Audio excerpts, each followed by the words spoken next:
Ya, alhamdulillah pagi ini sudah hadir di tengah-tengah kita ya. Ya. Ini sejumlah narasumber yang di samping Vita ini dokter yang cukup aktif juga untuk mengingatkan masyarakat gitu. Dokter Brian Sri Prihastuti, selamat pagi. Assalamualaikum, dokter.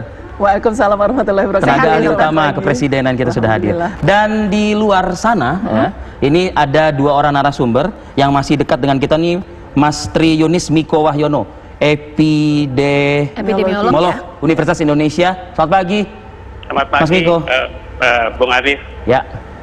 Dan juga agak jauh, bukan agak jauh, jauh banget sebetulnya, di Osaka, Jepang. Ini ada Mbak Sastia Pramaputri, Sekjen Ikatan Ilmuwan Internasional Indonesia. Selamat pagi waktu tanah air, Mbak Sastia. Selamat pagi dari Jepang. Selamat pagi dari Jepang. Pagi. Saya ingin yang dari jauh dulu deh.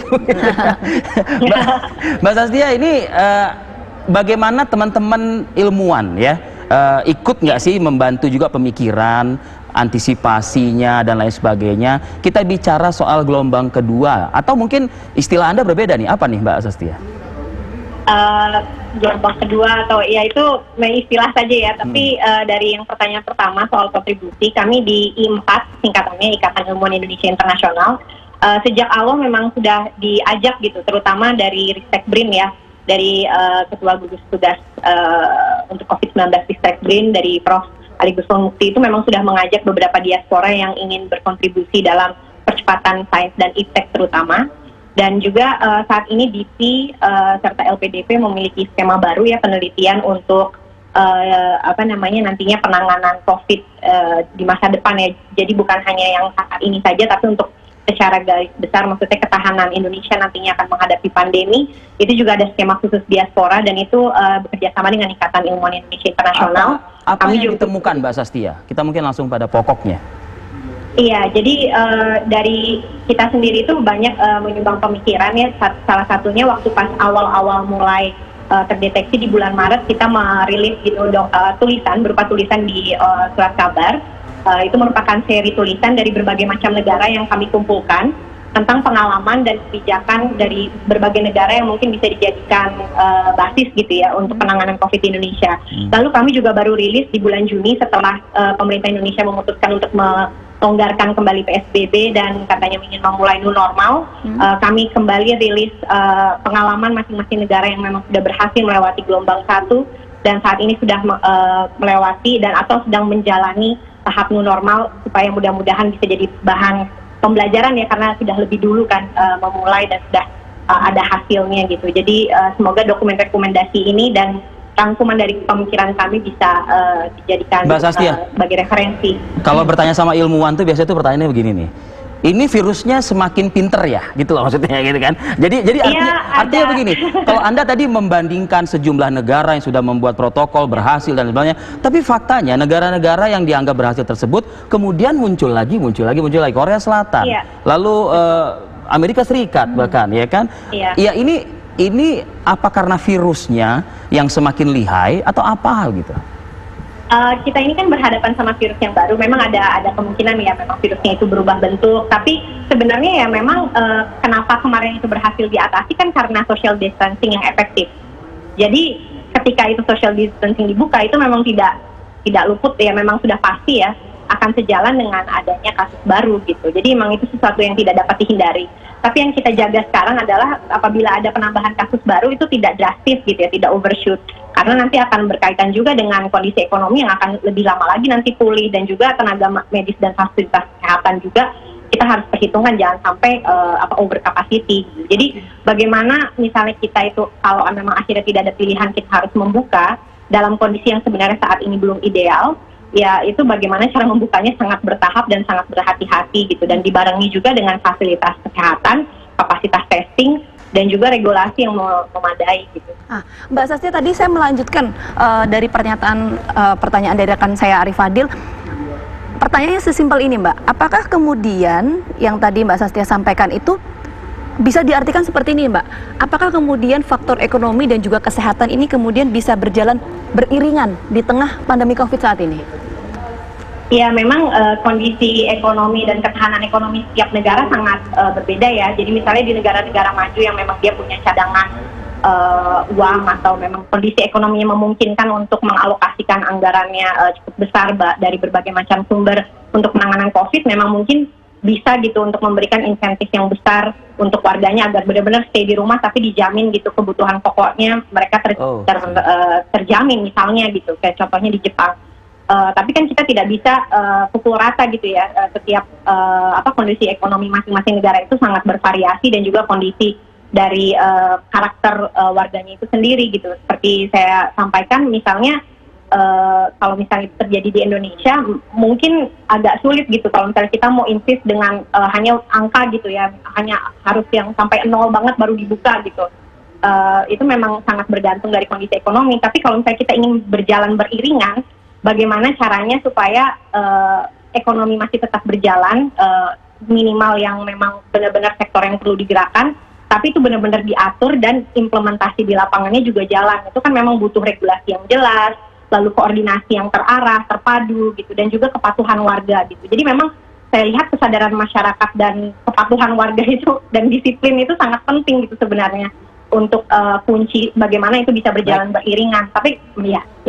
Saya ke Mas Miko deh kalau gitu. Mas Miko mengikuti ya penjelasan dari Mbak Sastia. Mas Miko, satu hal Mas. Tadi kita di segmen sebelumnya itu membahas soal ada yang insiden penolakan pedagang pasar ya Cilengsi terhadap petugas COVID. Bahkan ya mereka kompak lah kayak begitu ya. Ini kita maju kena mundur kena gitu ya, gitu ya.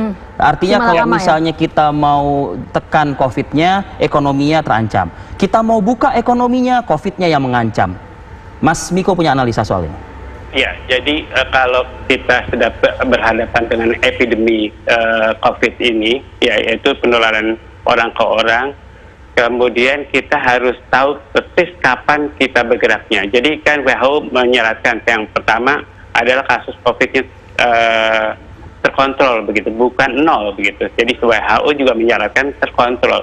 Jadi kata terkontrol itu jadi kunci untuk menentukan kapan. Jadi kalau kita lihat di DKI Jakarta itu maksimal 700 seminggu, kemudian dia turun 500, turun 400, kemudian dinyatakan akan transisi begitu. Jadi masih 400 dari 700 puncaknya. Jadi itu menurut saya masih beriskan begitu. Jadi kalau kita lihat awal wabah ini di Jakarta itu dari 2, kemudian naik 18, naik 80, kemudian jadi ratusan begitu sampai ke 700. Jadi kita harus analisis kurva epidemik ini, kemudian kita tentukan batas amannya, kemudian itu harus dicapai gitu. Batas aman itu atau terkontrol itu benar-benar harus dicapai. Kalau tidak dicapai, konsekuensinya kita ya bergabung dengan wabah. Artinya terjadi penularan, terjadi kegiatan ekonomi kalau dibuka begitu. Jadi harus ada upaya prevensi yang lebih kalau mau dibuka. Tapi itu juga tetap berisiko bahwa risikonya penularan terjadi begitu. Jadi kalau diturunkan sampai batas aman, jadi kalau bayangan saya itu seminggu harus di bawah 100. Harus di bawah 100. Patokannya itu ya, Mas Miko? Iya betul. Jadi karena itu dimulai dari 2, 18, 80, baru naik 100. Artinya kemudian, bukan 1, 2, 3 hari saja begitu ya? Bukan seminggu. Jadi karena ini masa inkubasinya itu 3 sampai 10 hari. Jadi kita patokannya menghitung kasusnya itu seminggu ya, jadi kira-kira begitu. Jadi saya langsung to the point saja Mas Miko. Jakarta sudah mengklaim kan kalau nggak salah R1 ya kalau nggak salah gitu ya. RT. Daya tular virus coronanya di bawah 1. Artinya sudah pantas di PSBB transisikan atau belum sebetulnya? Jadi arti itu kemarin sukses pada waktu flu burung begitu. Jadi flu burung itu menularnya nggak orang ke orang, ada dari hewan ke orang. Jadi itu tidak mungkin bisa valid benar kepada COVID-19 begitu.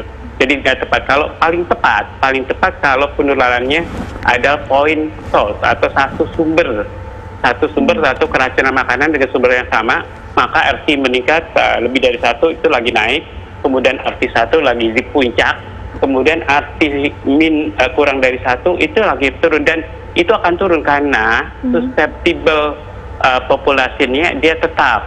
Tapi kalau pada COVID-19, susceptible personnya tergantung populasi yang lagi terkena. Kalau populasinya daerah Menteng, Menteng yang atau Pondok Indah lah gitu, ya pasti lambat penularannya paling nggak 1,01 begitu. Nah, Mas Tapi Miko, kalau ya di populasi yang kumuh ya akan besar begitu. iya, Mas Miko, ini mungkin jawab singkat saja, Mas Miko. Ini jadinya kalau misalnya kita mau melihat angka secara epidemiologisnya ya, ini apakah tergantung dari masing-masing daerah atau kita melihatnya secara nasional? Ya, jadi harus masing-masing daerah karena penularannya orang ke orang tergantung populasinya. Jadi harus dilihat kabupaten per kabupaten, provinsi per provinsi, nggak bisa bersifat nasional. Jawa Timur berbeda dengan Jakarta. Baik. Nanti sesaat Dr. lagi Brian, ya? kita akan meminta tanggapan langsung dari Dr. Brian, tetapi saat lagi dokter ya, kita akan kembali hadir.